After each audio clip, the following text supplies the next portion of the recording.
Press play. Data punks, fine wine aficionados, and social thinkers, Geoffrey Cologne and Cheryl Metzger are your hosts of Disruptive FM, the marketing podcast for eccentric minds. It's another episode of Disruptive FM, the marketing podcast for eccentric minds. Make sure you follow us on Twitter at Disruptive FM. I'm your co-host, Geoffrey Cologne. And I'm Cheryl Metzger. And we're back with another episode. A lot to talk about, a lot going on in the world of brands and marketing and also the internets. What have you read recently, Cheryl, on the internets or seen that you want to talk about to our audience?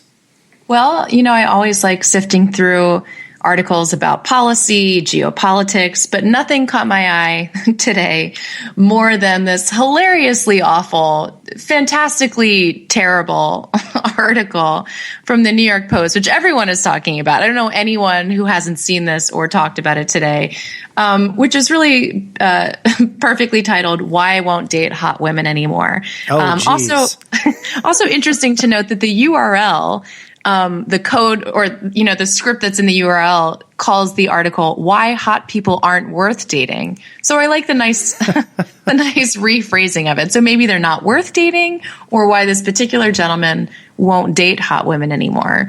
But it definitely started a whole conversation among friends and acquaintances around how just unbelievably superficial people are when it comes to dating, this sort of entitlement that a lot of people feel. This is, of course, based in New York. You and I both lived in New York for a very long time. Oh yeah. I think I even, when I read this, I even said, this is the one thing I do not miss about New York. I mean, I miss a ton of things about New York. I do not miss this particular persona or attitude that came across in this article. Yeah, I mean, I think it sums it up. One quote, the guy says, I met some nice people, but realistically, I went for the hottest girl you could find. And they have this great quote underneath the photo of him and his now fiance, where it says, Dan Roshkin used to date swimsuit models, but he's happier now that he's engaged to a merely beautiful woman.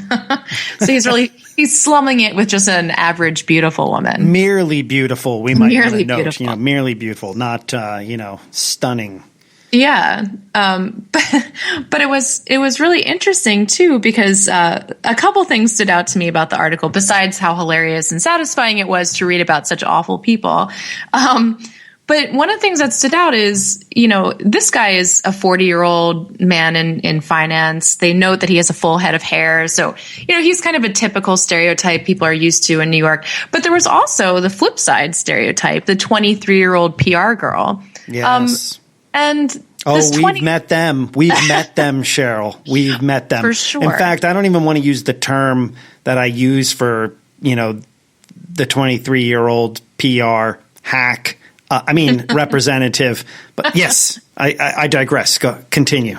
No, I mean, it just was interesting because I think we're all, we're so quick to say, oh, well, this 40-year-old finance guy, what a douche he is. He's the stereotype. But actually, young people are just as superficial, just as quick to judge, and basing relationships that should be pretty serious things on such irrelevant criteria, or with such lack of depth, that it just showed me that it wasn't something of a particular generation, that superficiality isn't something that's just owned by men. It's not just owned by people in a certain age group.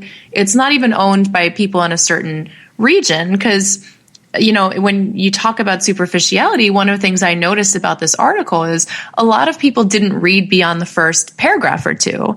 So even our consumption of the article is superficial because people reacted to the article as if it were only about men and how men date, when in fact, if you keep reading, you see it's actually also about women and how superficial women are when they're dating. So Interesting. It just sort of revealed how flippantly we kind of react to things, both from the actual substance of the article and then also how people reacted to the headline instead of taking the time to actually see what the story was about. I think that's a problem we see a lot in social media now. I mean, there's science, you and I have talked about this, that most people share based on just, the title. So you have people that will title specific things. And it almost goes back to, 100 years ago, yellow journalism. It was all about the title. It was all about the headline, because that's why people picked up a newspaper on the corner, whether they were on their way to work or on their way home from work. And we really haven't moved away from that, because I think at the end of the day, people are, we're irrational, we're humans, and also we're just suckers for reading crazy, stories on interesting people. But, I agree with you. I don't think one generation owns, for lack of a better term, superficiality. And I think sorry, go ahead. I was going to say, and I think the interesting thing is that, we do judge a lot of people on these vanity metrics. Like, we almost love them. I think we're all guilty of it. You put a picture up on Instagram, and it's not just the amount of likes, but how fast you're getting those likes. Oh, yeah. You're almost judging yourself. And I think it's, wrecking society. To put it lightly. Yes. Well, it's funny because when you talk about yellow journalism and you look at, how social media also today kind of capitalizes on reactions, you see how, for a long time, a very long time, really the currency that we trade on is emotions. Yes. And, provoking emotions is what journalists have been doing for a long time. It's what people do. It's what brands do. And I think it's sort of interesting to see that when you treat that currency in a cheap way, you have a more superficial relationship with it.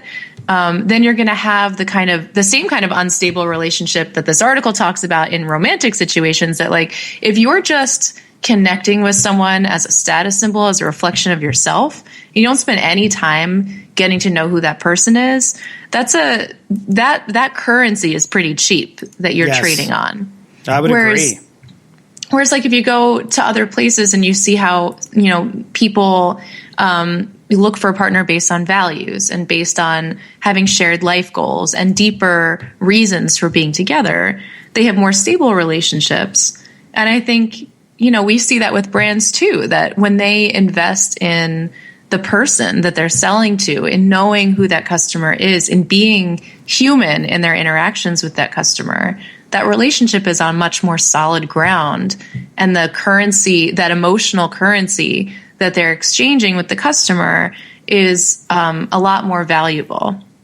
I mean, think about this. You're in a relationship. I'm in a relationship. I've been married for, 12 years, I think. I guess I should know how long. But in any case, I mean, when we look at relationships, we know how much work goes into them. But I think the thing that misses from some of these relationships and the superficiality is we don't ask people what they like to do. We sort of pick them based on what they do. So the guy who is like, hey, I got a swimsuit model. I mean, that may last for a period of time, but then if you don't have anything in common, it doesn't really last, and there's nothing there that really makes you want to connect with that person over a period of time, as you're alluding to, really understanding who someone is. And I think when we think about that and we use the analogy of the brand world, it's like a lot of these companies don't even really understand who their customers are. They just assume, well, this is who they are. This is the persona that we've drawn up, which we talked about in, a previous episode. And then, it just it always leads down to a path where eventually the brand is like, do you still love me? And the person's like, no, I don't love you at all. I have no commitment to you whatsoever, which is different from people who really want to understand each other, really want to connect with each other, really want to like each other more than love each other. And that's going to make sense to those listeners who are actually in a relationship. Liking someone is very different from loving someone. Very easy to fall out of love. Very hard to not like someone after you've liked them. So I think there's, I think the thing we're getting at here is, brands have to, I think, invest, especially if they want to be more human in how they engage with really understanding who their their customers are, and getting away from a lot of this superficiality that we see, like with this guy, not wanting to date hot women anymore. Well, and I think you also raise a really important point, which is that relationships take a lot of hard work. And I think when you go into the marketing space, you go into the brand space, I hear this so often where people are like, oh, we know who our customer is. We don't have the budget to do research. Or we talk to a handful of people. We know what they're like. And it's like, so you actually don't want to put the time or effort or consistency behind actually knowing. You just want to make some quick assumptions. Yes. And I think the reason that is so important in both regular relationships and brand relationships with their customers is precisely because you're going to mess up at some point. And if you have done the hard work of really knowing who your customer is, and you've been not superficial in that you're willing to acknowledge your faults, you've addressed when there are small issues along the way, then they're much more able to navigate a complex situation with you or a bad brand experience with you. And it actually reminds me, I had written an article on LinkedIn a couple months back about how brands, when they're thinking about their overall customer experience, should start by looking at where they fail the most often. Like, where does it break down? And among those places where your brand could break down, I was saying you should sort of divide into two categories. Look at where does it break down the most frequently, and then where are those moments where when it breaks down, it has a really strong emotional impact on your customer. And those are kind of two things in relationships too. It's like, where are the kind of everyday problems that you should probably think about changing, those sort of little negative habits, and where are there issues that are so big that if you don't plan for them and address them now, they could be complete deal breakers. And I feel like if you start with where you're not doing a good job, and then solve those problems, then you can find all kinds of ways to bring the lessons that you learned in those situations up to the higher level and create a customer experience that's consistently good because it knows how to manage through disastrous situations with the customer. Cheryl, everything goes back to this book that I read recently that I think all of our listeners should check out, called The Subtle Art of Not Giving a Fuck. Now, this book, forget the title, because a lot of people think, oh no, what is this really getting at? Is exactly what you said. You start with the hardest things because those are the most challenging, but if you can actually improve in those areas, everything else comes a lot easier. That's why when you think about, fitness, everyone's like, oh, I don't want to do the hard things. I just want to do the simple stuff. But it doesn't make you stronger. It doesn't make you faster. It doesn't give you more stamina. That takes a lot longer because you're just trying to get there the easy way. And I think, as you're stating here with, how brands approach a lot of things, it's like, hey, let's try to solve the easy problems first, because the more difficult ones we'll just save for later. But as we know, having worked on so many different strategies in the past with clients and brands and everyone else, that gets pushed off for years. Oh, yeah. And that never really solves itself. And it just leads to other gaping wounds and more mishaps, which we've seen quite a lot of lately, which I would love, for us to address in terms of what's happened with a lot of these gaffes recently with some of these brands. Yeah, well, I mean, leading up to that, it makes me think, I know you and I had talked offline about, there was this book that's coming out from an unlikely source, from Ben Sass, who's actually a senator from Nebraska, who's a very interesting character. And his book is about the vanishing American adult. And the reason that comes to mind in this conversation for me is he makes a case for how becoming an adult is often about allowing children to confront difficult situations and confront them bravely and with maturity. And you only develop that kind of bravery and maturity from having to confront difficult situations. That's and right. he's a big proponent of being able to confront difficult situations that are lots of different types. So an intellectually difficult situation, an emotionally difficult situation, a physically difficult situation. Those are kind of the building blocks of true adulthood. And one of the things he talks about is how few of us have those building blocks these days. We're very uncomfortable navigating uncomfortable situations, which may sound obvious, but the ability to confront something that is not comfortable to us, I think would do us a great service in being less reactionary on social media, not being so quick to judge a news story and, waiting for facts to come out, being a little bit faster or taking more time rather to examine a situation and examine ourselves. And so when it comes to some of the things that you and I have talked about in this past week, you look at United Airlines, you look at Pepsi's huge debacle, those two things. And even Sean Spicer, the three kind of big I'm sorries that were in the news this past week. Oh, yeah. A lot of those come from the brands or the speaker or whoever it is involved not examining their words, not examining their policies, not examining, their customer experience. And similarly, and this may not be as popular a view, I think, at least in the case with United, the passenger wasn't considering his impact on the people around him and how his behavior might be making a situation even worse than it could have been.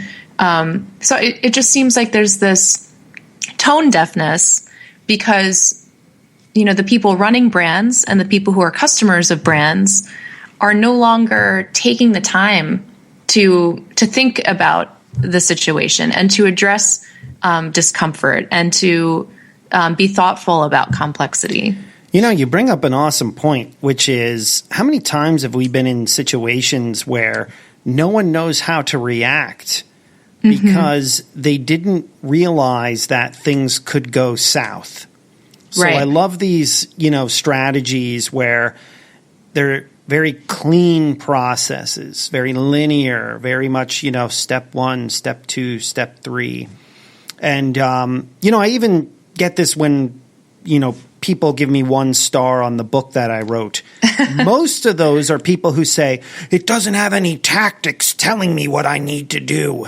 And I sort of laugh at those people because I'm like, that's not how the world works. Right. That's not how the world works at all. And you and I have always, I think, tried to be more open to the fact that each situation requires different thinking and different empowerment. And what you're missing in a lot of these situations is someone probably at the top at one of these companies thought, hey, this is how everything works. I'll sign off on that. But they didn't talk to anybody in the field, Cheryl. Right. They never talked to anybody who said, actually, here's like 15 scenarios, and that's just a few. There could be upwards of 100. Right. But 15 scenarios where the plan you have is a bunch of BS, and it won't work. And then you don't empower these employees to creatively figure these things out. I mean, we just have a bunch of ticket takers now at a lot of these companies. And I think it goes back to a crisis of leadership that we're at. It goes back to a lot of smart people saying, I don't even want to help these brands figure it out. I'm just going to go off and do something else because they would rather, do it themselves and creatively do something else. And it just leaves us in this situation where I think you're right. You have a lot of customers who say, hey, I'm very demanding because I paid a lot for this and I want this and I should get that. It leaves a lot of brands saying, well, no, this is our system and you got to fit into that. And there's no way to actually, break out of that mold and figure something out that might be an alternative to the scenario that we have. And it just leads to a whole, disaster. It's just a disaster. Yeah. I mean, I think we need to talk more about these difficult scenarios. I love that you and I are able to speak on them because I think when you work in the agency world, which which you still do and I did for a long period of time, I mean, that's what you deal with daily is like, hey, guess what, Cheryl? There's a fuck up and we need help. And you're like, okay. But the customer doesn't see that necessarily. You're like working behind the scenes, but you're trying to understand, well, where's the customer having issues so I can actually make this more human? There's not many people don't think that way. They're not very, customer centric or people centric. They're really just thinking of like, What's the way that we process this? How do we make it efficient? How do we scale it? They, it's almost like they should go into work where they're, I almost should say, hey, you should really become a coder so you can build an algorithm because that's really what you want to do. But that doesn't fit with how people behave. So, well, and I think, I would almost encourage anyone who wants to be reflective on this to start with how are your relationships today in your interpersonal life? Because if you have a strong relationship with people, if you're honest with people and you feel like you have connected with people based on shared values and mutual support and those things that are really important to a stable relationship, then you're probably going to run your business the same way. And you're probably going to have a strong, for instance, professional network because you don't connect with people as extensions of your own resume or as a status symbol. You connect with people because you genuinely like what they have to say and you genuinely like working with them.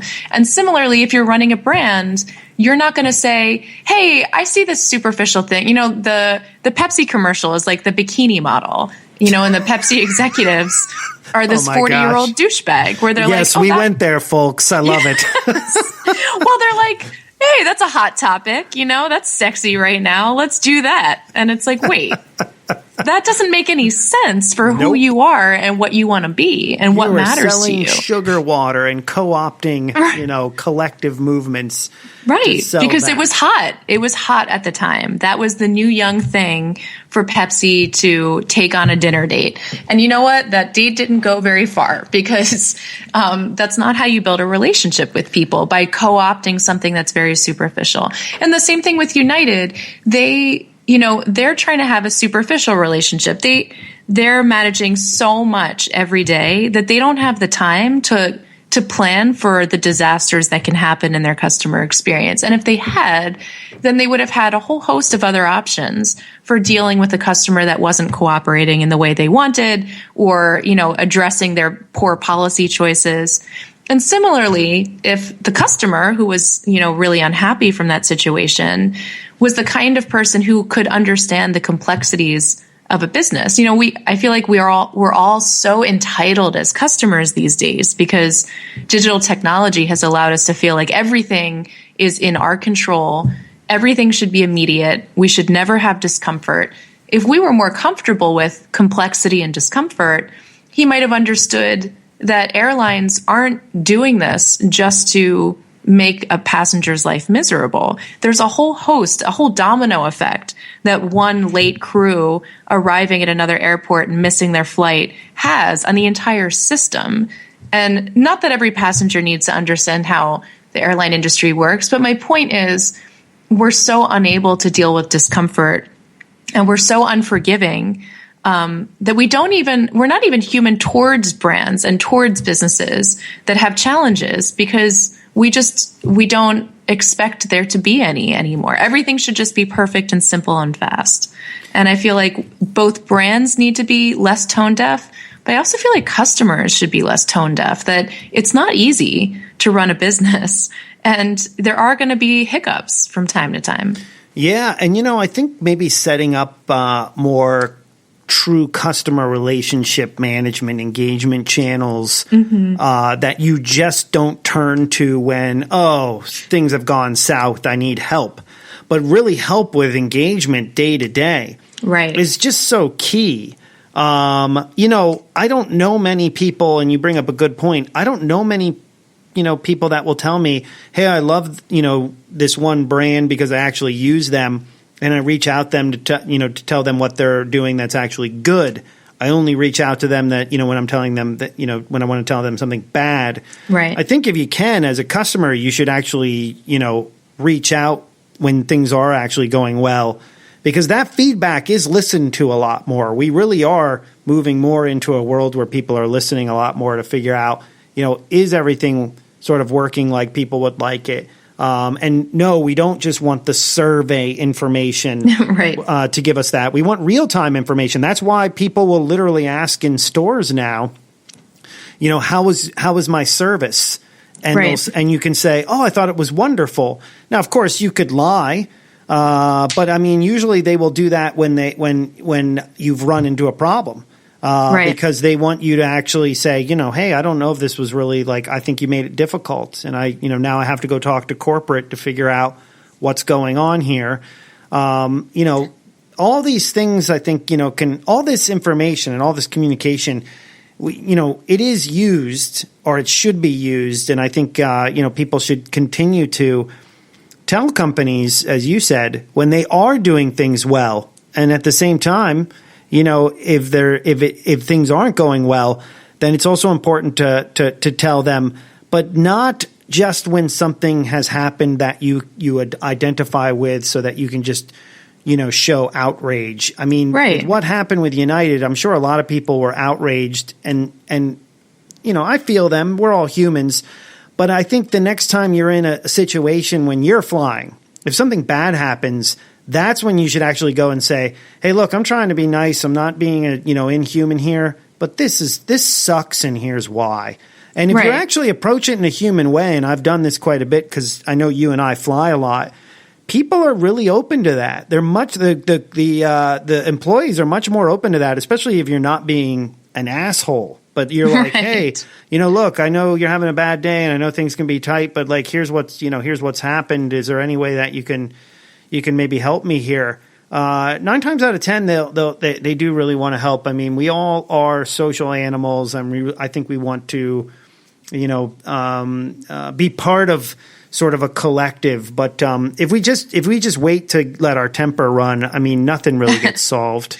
Well, and you bring up a really good point too, which I keep finding the parallels endless with just an interpersonal relationship. How often do people in a long-term relationship just tell the other person how much they appreciate them, or say thank you for the little things that they do every day? They don't. Most of the time they don't. And most people are not very good communicators in relationships. And again, that just extrapolates out to the rest of our lives. So if you are not appreciative and not a good communicator, you're probably not a great customer, or not very appreciative as a customer. You're probably not a great brand manager. You're probably not a great empathic marketer. You might not be a great leader either. In all of those situations, if you aren't able to get the interpersonal relationships right, you can't get the larger relationships right either. And similarly, if you are the kind of person that lets someone that you love know that you appreciate them, you're probably going to be the person that goes out of your way to say thank you for good service, and be a good customer, and help a brand to be better and to stay good by letting them know that there are also opportunities for positive feedback. And if you're that kind of person, you're also probably going to be a much more sensitive brand marketer, where you're really paying attention to what are the tensions that matter to people, and how do I speak to those tensions in a way that's responsible and sensitive. And if you're a leader, you know how to understand what motivates people and incentivize them. And you know that it's not just a stick, but it's also a carrot. And so I feel like it's all about having a strong interpersonal relationship skills, and then being a responsible customer, and being a responsible brand, and being a responsible leader by leveraging those skills. So what's our takeaway for our listeners on this particular episode? They should just... Don't be an asshole. Isn't that always what I think that's been a takeaway on a couple of the past episodes we've had as well? Well, but, it's a continuing theme. That's a strong one. I think if I were don't be superficial. Basically, that's really what we're also trying to say too. Really try to get to know who people are. Really try to get to empathize with both sides of the scenario. Well, and get comfortable being uncomfortable, and that's part of being an adult. I think that's another part of the theme is there's this, this article on why I don't date hot women. One of the subtexts is this delayed adulthood, this idea that you don't have to be an adult or face adult decisions or make decisions in an adult way. And that was, part of Ben Sass's book as well. So that would be my takeaway is, for whether you're a customer, whether you're in a relationship, whether you're a brand marketer, be an adult. Take decisions seriously. Look for more depth before you leap. Be a responsible citizen. Yeah, try to understand, I guess, the complexity of the situation, and that each situation is unique unto itself, just like all of us. Like the snowflakes we all are. Where can we find you on the interwebs, Cheryl? I'm on Twitter at The Real Cheryl M, and that's Cheryl with a C for correct. And I'm on Twitter at DJGeoffe, DJ Geoffrey. And of course, you can tweet to both of us at Disruptive FM, or you can participate in the conversation and tell everybody how much you disagree with us. We love people like that using hashtag Disruptive FM. And yeah, we'll be back soon with another episode. Is that correct? That is correct. Until next time, we'll catch you then. You've been listening to an episode of Disruptive FM, the marketing podcast for eccentric minds. Rate and review the show on iTunes. Purchase a copy of Geoffrey's book, Disruptive Marketing, and follow us on Twitter at Disruptive FM. Signing off from the cities of Chicago and Seattle, press pause. It's strange, but I don't need space for me. In every single thing you do, I like